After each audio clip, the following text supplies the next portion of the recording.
Ang mabuting balita ng Panginoon ayon kay San Mateo.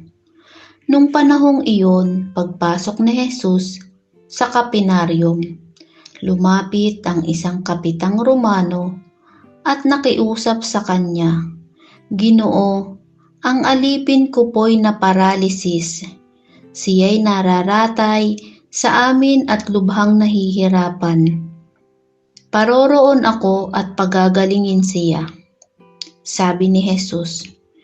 Ngunit sumagot sa kanya ang kapitan, "Ginoo, hindi po ako karapat-dapat na puntahan pa ninyo sa aking bahay. Sabihin po lamang ninyo at gagaling na ang aking alipin. Ako'y nasa ilalim ng mga nakakataas na pinuno at ako naman ay may nasasakupang mga kawal.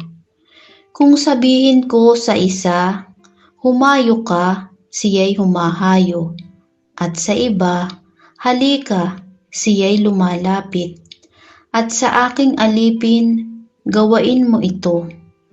At ginagawa niya.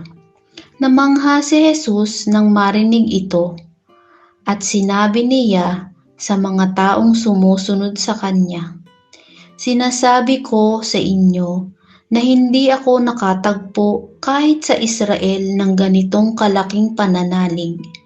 Tandaan ninyo, marami ang darating buhat sa silangan at kanluran at dudulog sa habag na kasalo nina Abraham, Isaac at Jacob sa kaharian ng langit."